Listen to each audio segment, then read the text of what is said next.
Welcome to LJC TV news. బులెటిన్ల ముందుగా headlines. బర్పేటలో Modi ఘాటు వ్యాఖ్యలు, కాంగ్రెస్ పై విమర్శలు, అభివృద్ధికి బీజేపీ పిలుపు.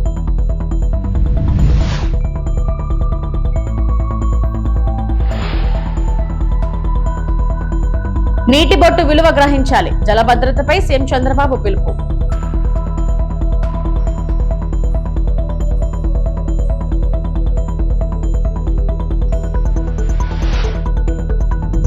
బాసర సరస్వతి ఆలయంలో తెలంగాణ సీఎం రేవంత్ రెడ్డి దర్శనం, మానవుడికి అక్షరాభ్యాసం, 225 కోట్ల అభివృద్ధి పనులకు శ్రీకారం.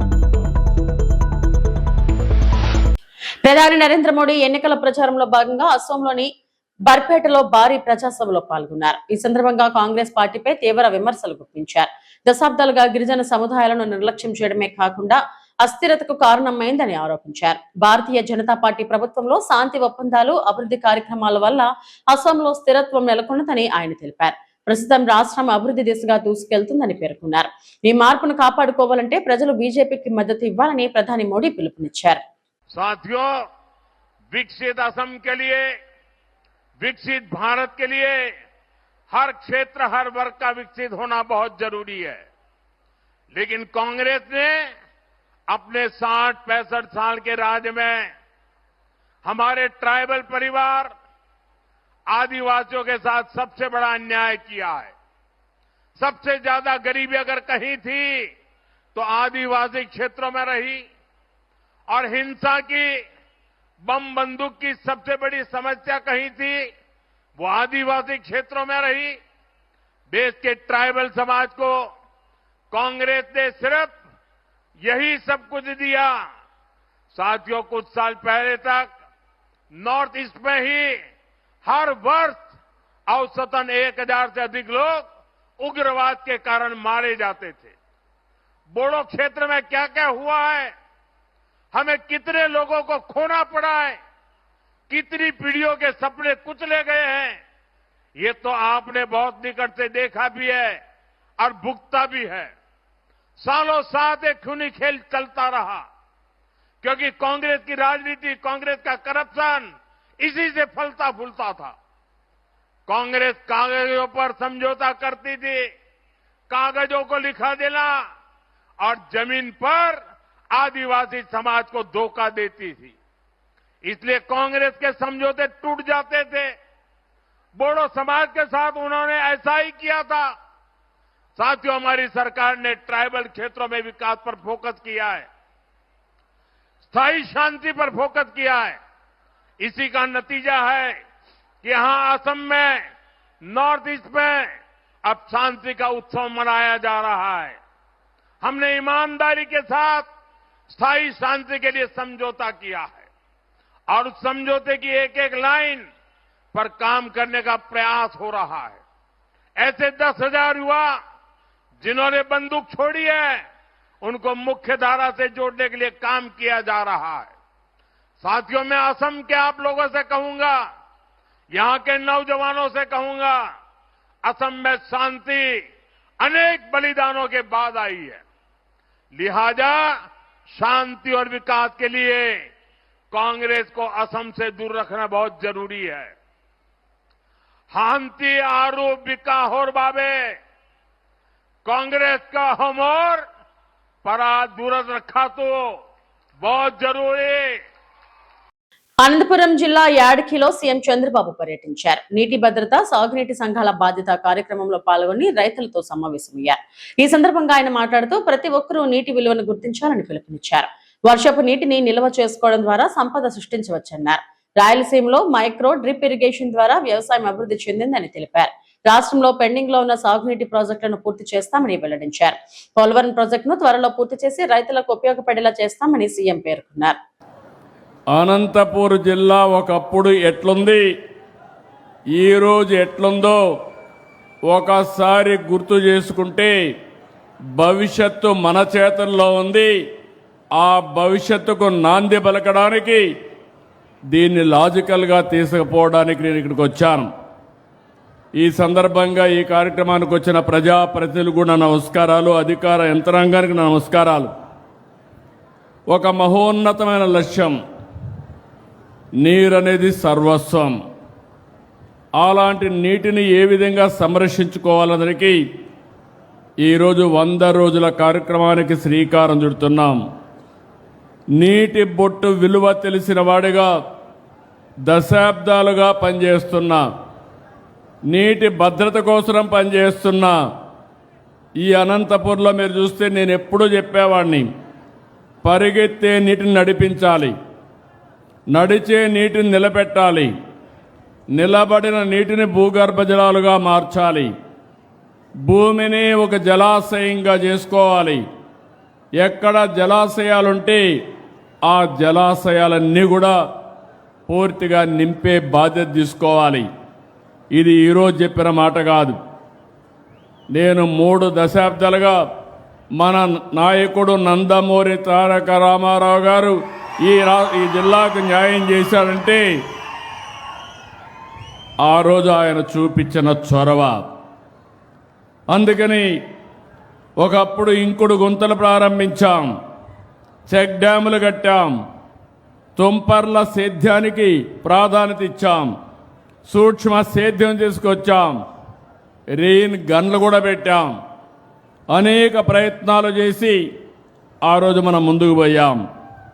పంట కుంటలు తవ్వించాం, కాలువల పుడికి తీసాం, చెరువుల్లో మట్టి తీసి ఒండ్రు మట్టి పొలాలకు తీసుకుపోయి ఆ చెరువులు కూడా నీళ్లు పెంచడానికి మనం ప్రయత్నం చేశాం. ఎన్టీఆర్ జలసిరి తీసుకొచ్చాం, ట్రెంచెలు కొట్టాం, నీరు చెట్టు అన్నాం, నీరు మీరన్నాం, నీరు ప్రగతి అనే కార్యక్రమం తీసుకొచ్చి అనేక విధాలుగా మీకు దగ్గరకు వచ్చాం. నిర్మల్ జిల్లా బాసరలోని జ్ఞాన సరస్వతి దేవాలయాన్ని తెలంగాణ సీఎం రేవంత్ రెడ్డి కుటుంబంతో కలిసి దర్శించుకుంది. ఈ సందర్భంగా ఆలయ అధికారులు, అర్చకులు తెలంగాణ సీఎం కు ఘన స్వాగతం పలికారు. ఆలయంలో సీఎం ప్రత్యేక పూజలు చేసిన అనంతరం మనవడికి అక్షరాభ్యాసం చేయించారు. తర్వాత ఆలయ విస్తరణ, అభివృద్ధి పనులకు సీఎం భూమి పూజ చేశారు. 225 కోట్ల అభివృద్ధి పనులకు శ్రీకారం చుట్టారు.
కాంగ్రెస్ నేత రాహుల్ గాంధీ పుదుచ్చేరి ఎన్నికల ప్రచారంలో భాగంగా లాస్పేటలో జరిగిన సభలో కీలక హామీలు ఇచ్చారు. పుదుచ్చేరికి పూర్తి రాష్ట్ర హోదా కల్పించడానికి కాంగ్రెస్ కట్టుబడి ఉందని స్పష్టం చేశారు. అధికారంలోకి వచ్చిన 6 నెలల్లోనే స్థానిక సంస్థల ఎన్నికలు నిర్వహిస్తామని హామీ ఇచ్చారు. అలాగే ప్రధాని మోడీపై అదాని అంశంపై తీవ్ర విమర్శలు గుప్పించారు. They steal from the people, but they also steal from the gods in Puducherry. இங்கே மக்களிடமிருந்து கொள்ளையடிக்கவில்லை, அவர்கள் கடவுளிடமிருந்தும் இறைவனிடமிருந்தும் இங்கே கொள்ளையடித்துக் கொண்டிருக்கிறார்கள். They have grabbed temple land and stolen from the gods. இங்கே ஆலயங்களுக்கு சொந்தமான இடங்களை கொள்ளையடித்து அதையும் விற்பனை செய்திருக்கிறார்கள். Law and order, law and order is declining. People are afraid to walk at night. Women and children are vulnerable. இரவு நேரங்களிலே பெண்களாலும் குழந்தைகளாலும் நடமாட முடியவில்லை. சட்டம் ஒழுங்கு பாதிக்கப்பட்டிருக்கிறது. அதனால் மிகவும் மோசமாக பாதிக்கப்பட்டவர்கள் பெண்களும் குழந்தைகளும் தான். And the lieutenant governor himself has admitted rampant drug abuse among school students in the state. எங்கே பார்த்தாலும் ஊழல், எங்கே பார்த்தாலும் லஞ்சம், தொட்ட இடங்களிலெல்லாம் அரசு நிர்வாக சீர்கேடு.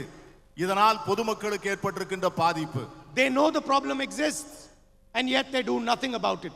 அவர்கள் எல்லோருக்கும் இது தெரியும், ஆனாலும் இதை பற்றி அவர்கள் எதுவும் செய்ய தயாராக இல்லை. వైఎస్ఆర్సీపీ శ్రేణుల వ్యక్తిగత జీవితాల గురించి అభ్యంతరకర వ్యాఖ్యలు చేస్తున్న వారిపై మాజీ మంత్రి కాకాని గోవర్ధన్ రెడ్డి మండిపడ్డారు. ఇవాళ నెల్లూరులో ఆయన మీడియా సమావేశంలో మాట్లాడారు. వైఎస్ఆర్సీపీ శ్రేణుల వ్యక్తిగత జీవితాల గురించి నీచంగా మాట్లాడుతున్నారు. ఏబిఎన్ రాధాకృష్ణ పూర్తిగా దిగజారిపోయారు. ఏబిఎన్ రాధాకృష్ణ చెత్తరాతలపై మహిళలు చీకొడుతున్నారు. మావిగన్ ప్రతిపాదన పెట్టినప్పటి నుంచి కూటమి సర్కారుకు భయం వేస్తుంది. మహిళలను అవమానించి లబ్ధి పొందాలనుకోవడం దుర్మార్గం. జగన్ ప్రతిపాదనతో చంద్రబాబులో వణుకు మొదలైంది. చంద్రబాబు అవినీతి కోట బద్దలవుతుందని భయపడుతున్నారని కాకాని గోవర్ధన్ రెడ్డి అన్నారు.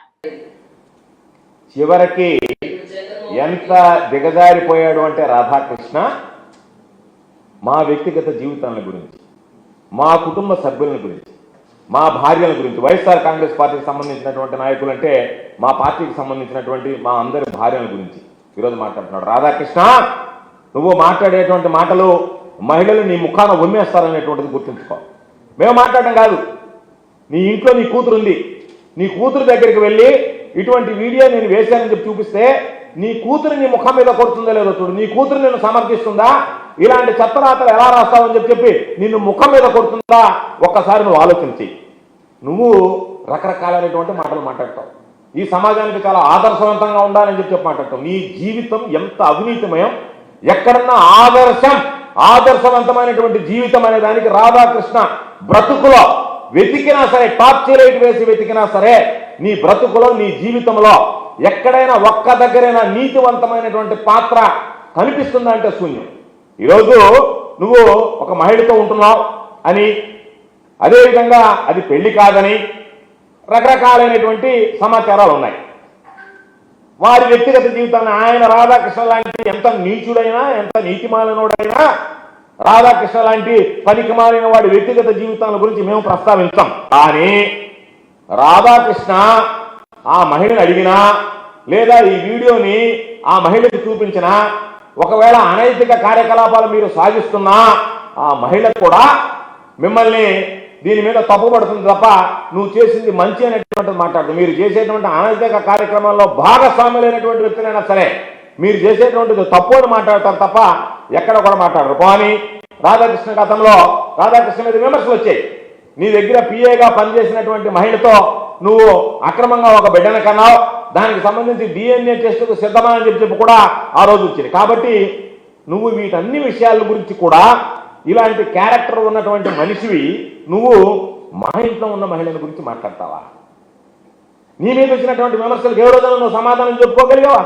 కాబట్టి మహిళల్ని అడ్డు పెట్టుకుని రాజకీయాలు చేయడం, మహిళలను అడ్డు పెట్టుకుని పార్టీలను లాక్కోవడం, మహిళలను అడ్డు పెట్టుకుని సైకిల్ గుర్తు లాక్కోవడం, మహిళలను అడ్డు పెట్టుకుని చివరికి ఎన్టీ రామారావు గారి ఖాతాలో ఆయన కష్టార్జితంగా సంపాదించుకున్నటువంటి డబ్బు ఏదైతే ఆ పార్టీ అకౌంట్లో ఉందో దాన్ని కూడా కొట్టేయడం, ఇవన్నీ చంద్రబాబు నాయుడు మీ నాయకుడు, నువ్వు వంతబాడేటువంటి వాడు, నువ్వు జాకీలు పెట్టి లేపేటువంటి నీ పార్టీ ఏదైతే ఉందో ఆ వ్యక్తి చంద్రబాబు కాదా? ఆ రోజు ఇవన్నీ చేసినటువంటివి, దానికి బ్రోకర్గా వ్యవహరించినటువంటి వాడు నువ్వు కాదా?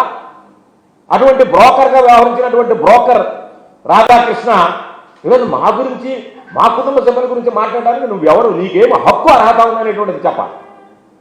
మాకు ఏదైనా మాట్లాడతాం, ఏదైనా చేసేటువంటి హక్కు ఉంది, మాకు స్వేచ్ఛ ఉంది, స్వాతంత్రం ఉంది అంటే నువ్వు ఎవరినంటే వాళ్ళని అడ్డపెట్టుకుని నువ్వు ఏదంటే మాట్లాడాలనుకుంటే ఇలాంటి మాటలు మాట్లాడినటువంటి వాడికి ఇలాంటి శిక్ష విధించాలనేటువంటిది కూడా మహిళలు రాబోయేటువంటి రోజుల్లో మీకు బుద్ధి చెప్తారు. కాబట్టి మహిళలు అందరూ కలిసి ఇలాంటి వ్యక్తుల్ని, ఇలా చూపించేటువంటి వ్యక్తులు, ఇలా మాట్లాడించేటువంటి వ్యక్తులు కోసి కూరగాయలు పెట్టాలా వద్దా, కోసి ఊరగాయ పెట్టాలా వద్దా అనేటువంటి దాని మీద కూడా ఈరోజు ఆలోచించేసేటువంటి పరిస్థితి.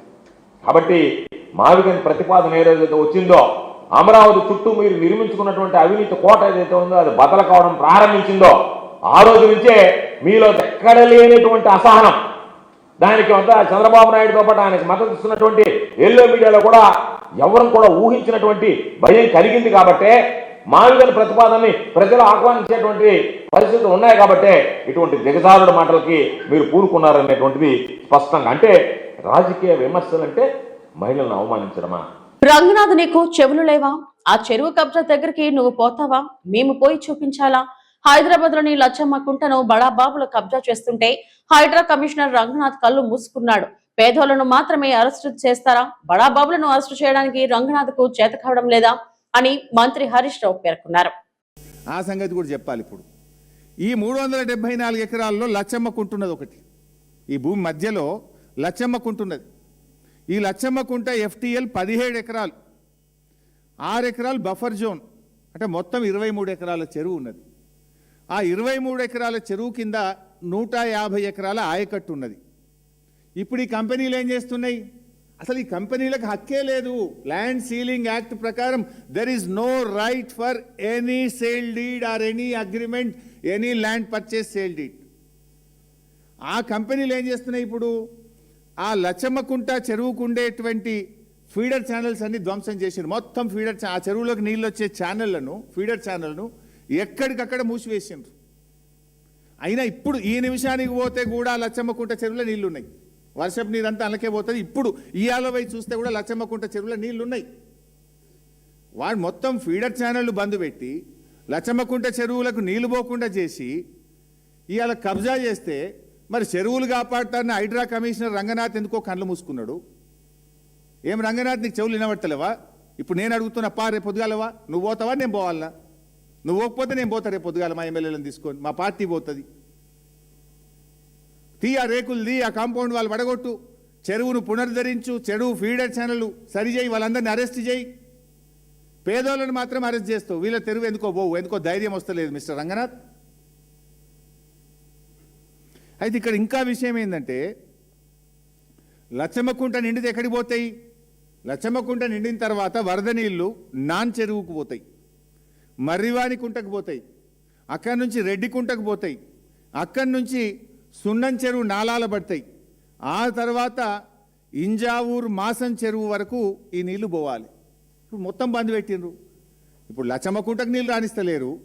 లచ్చమ్మకుంటకేలి నాన్ చెరువు, మర్రివాణి కుంట, రెడ్డి కుంట, ఇంజావూరు మాసం చెరువు వరకు నీళ్లు పోకుండా ఎక్కడికక్కడ ఫీడర్ ఛానల్ని ధ్వంసం చేసి పడేసిండ్రు.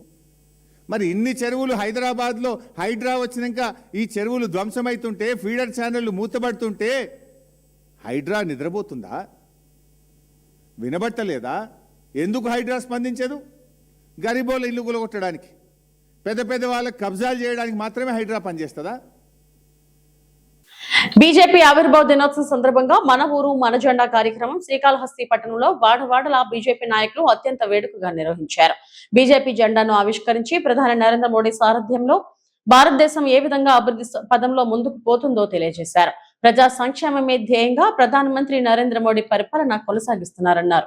ఈ నేపథ్యంలో 47 ఏళ్ల సుదీర్ఘ బీజేపీ ప్రయాణంలో ప్రతి ఒక్క బీజేపీ కార్యకర్త చిట్ట చివరి వ్యక్తికి కేంద్రం అందజేస్తున్న సంక్షేమ పథకాలు అందే విధంగా కార్యాచరణ చేపడుతున్నామన్నారు.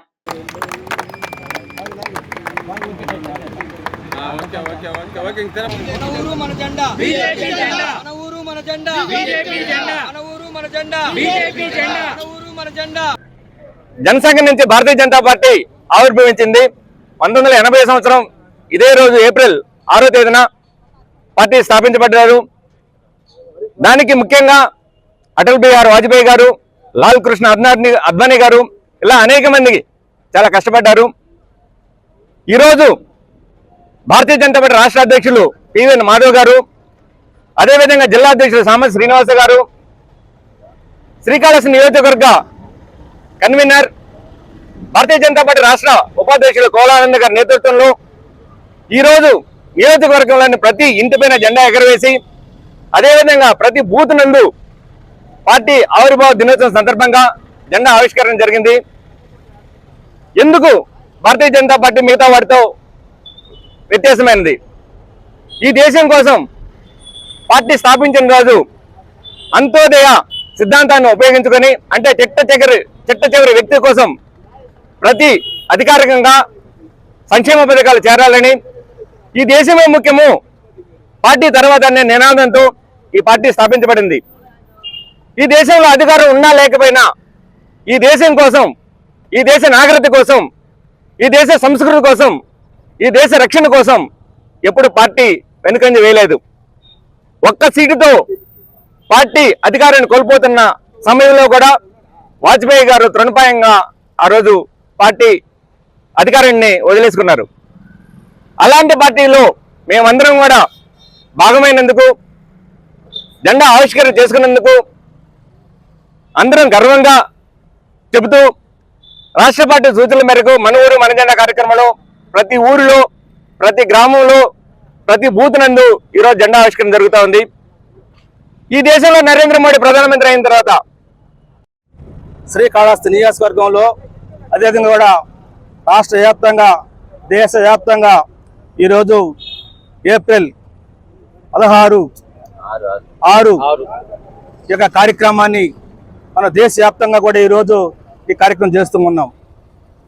నరేంద్ర మోడీ యొక్క నాయకత్వంలో దేశంలో ఈరోజు 46 సంవత్సరాలు పూర్తయ్యి 47వ సంవత్సరంలో అడుగు పెడుతున్నటువంటి ఈ శుభ సందర్భంగా పార్టీ కార్యకర్తలకు, పార్టీ అభిమానులకు, పార్టీ శ్రేయోభిలాషులకు అందరికీ, ప్రతి ఒక్కరికి ఈ యొక్క పార్టీ తరఫున వారికి ధన్యవాదాలు తెలియజేసుకుంటూ ఉన్నాం. ఈరోజు నరేంద్ర మోడీ యొక్క నాయకత్వంలో భారతీయ జనతా పార్టీ దేశవ్యాప్తంగా కూడా విశ్వ విజేతగా, విశ్వ గురువుగా, ప్రపంచంలోని అతిపెద్ద రాజకీయ పార్టీ భారతీయ జనతా పార్టీ అని చెప్పి ఈ సందర్భంగా తెలియజేసుకుంటూ ఉన్నాను. ఇదేవిధంగా కూడా దేశంలోని కాకుండా ప్రపంచంలోని అత్యధికంగా సభ్యత్వం ఉన్నటువంటి ఏకైక party Bharatiya Janata party. Bharatiya Janata party నాయకత్వంలో ఈరోజు నరేంద్ర మోడీ గారి నాయకత్వంలో ఈరోజు అనేక దేశంలో ఉన్నటువంటి అభివృద్ధి కార్యక్రమాల్లో, అనేక రంగాల్లో అనేక మార్పులు తీసుకొస్తూ అభివృద్ధి రంగంలో ముందుకు పోతున్నటువంటి మన నరేంద్ర మోడీ గారి నాయకత్వంలో ఇంకా ముందుకు పోవాలని చెప్పేసి ఈ సందర్భంగా తెలియజేసుకుంటూ నాకు అవకాశం. కూటమి ప్రభుత్వం ఏర్పడిన తర్వాత సీఎం చంద్రబాబు నాయుడు చొరవతో ఫార్మసీ కౌన్సిల్ ఎన్నికలు విజయవంతంగా నిర్వహించబడ్డాయి. ఇప్పుడు ఎగ్జిక్యూటివ్ బాడీ ఏర్పాటు కోసం ప్రభుత్వం అనుమతి ఇవ్వాలని Andhra Pradesh chemist and druggist association committee సభ్యులు కోరుతున్నారు. తిరుపతి ప్రెస్ క్లబ్ లో మీడియాతో మాట్లాడిన అసోసియేషన్ ప్రతినిధులు ఫార్మసీ కౌన్సిల్ ఎన్నికలు పూర్తయిన నేపథ్యంలో ఎగ్జిక్యూటివ్ బాడీ ఏర్పాటు అత్యవసరమని తెలిపారు. దీనికి సంబంధించి ప్రభుత్వ అనుమతి త్వరగా మంజూరు చేయాలని కూటమి ప్రభుత్వాన్ని విజ్ఞప్తి చేశారు. ఆర్డర్ పెట్టకూడదు. ఆంధ్రప్రదేశ్ నుంచి మీ కార్యకలాపాలు స్టార్ట్ చేసి ఇక్కడి నుంచి సప్లై చేస్తేనే మేము ఇది కొంటాము అని చెప్పి మా స్టేట్ అసోసియేషన్ తరఫున మా ఎగ్జిక్యూటివ్ కమిటీ వర్చువల్ మీటింగ్లో ఇమీడియట్ ఎమర్జెన్సీ మీటింగ్స్ పెట్టుకుని డెసిషన్ తీసుకున్నాం. ఇక్కడి నుంచి ఆంధ్రప్రదేశ్ నుంచి సప్లై చేస్తేనే మేము కొంటాము అన్న సంకేతం పంపించి వాళ్ళకి మెయిల్స్ పంపించాము. ఆంధ్రప్రదేశ్ కెమిస్ట్ అండ్ డ్రగ్స్ట్ గారికి పంపించాము. ఇంతకుముందు కూడా యాక్చువల్గా ఈ కంపెనీలు మన కూటమి ప్రభుత్వం వచ్చిన తర్వాత కూడా లెటర్స్ ఇవ్వడం జరిగింది. సత్యకుమార్ యాదవ్ గారికి కూడా లెటర్ ఇచ్చాము. ఇట్లా కంపెనీలన్నీ పోతున్నాయండి, ఎందుకంటే మన ముఖ్యమంత్రి గారు మిగిలిన మంత్రులు కూడా కష్టపడి మనకి ఇక్కడ ఎంప్లాయ్మెంట్ జనరేట్ చేయాలని చెప్పి దావోస్ మీటింగ్స్కి అన్నింటికి వెళ్ళి చేస్తున్నారు. మనకున్న కంపెనీలు మనకు పోతున్నాయి, దానివల్ల ఎంప్లాయ్మెంట్ అంతా పోతుంది, ఇన్ఫ్రాస్ట్రక్చర్ పోతుంది, హమాలీస్కి అందరికీ కూడా ఇబ్బందికరంగా ఉంది. ఈ కంపెనీలు వస్తే 220 కంపెనీలు హైదరాబాద్ చేసే కంపెనీలే. ఇంతకుముందు విజయవాడలో కొన్ని కంపెనీలు కూడా ఉన్నాయి, కూడా ఆల్కమ్ లాంటి, ఎలక్ట్రిక్ లాంటివి, ఎంఎస్డీ లాంటివి కూడా హైదరాబాద్ షిఫ్ట్ అయిపోయింది. కాబట్టి ఆ కంపెనీలను తీసుకురండి అని చెప్పి లెటర్స్ ఇవ్వడం జరిగింది. ఇప్పుడు ఇది గ్లాక్సో కంపెనీ చేసిన దీనికి ఇంకా ఎన్ని కంపెనీలు పోతాయో భయంతో ఇది ముఖ్యమంత్రి గారికి దృష్టికి మీ ద్వారా తీసుకెళ్లాలన్న ఉద్దేశంతో ఈరోజు ప్రెస్ మీట్ అరేంజ్ చేయడం జరిగిందండి. Andhra Pradesh state chemist and druggist association organizing secretary, మరియు అలాగే మా సార్ ఇంతకుముందు చెప్పినట్టుగా ఆంధ్రప్రదేశ్ ఫార్మసీ కౌన్సిల్ మొన్న జరిగిన ఎలక్షన్లో one of the elected member అండి నేను. ముఖ్యంగా మెడిసిన్స్ అనేది అవైలబిలిటీ, ఈ అవైలబిలిటీ ఎలా ఉండాలంటే మనది తెలంగాణ అంటే కంబైన్డ్ స్టేట్లో ఉన్నప్పుడు స్టేట్ క్యాపిటల్లో ఉన్నాయి, ఓకే, హైదరాబాద్లో ఉన్నాయి కాబట్టి ఓకే.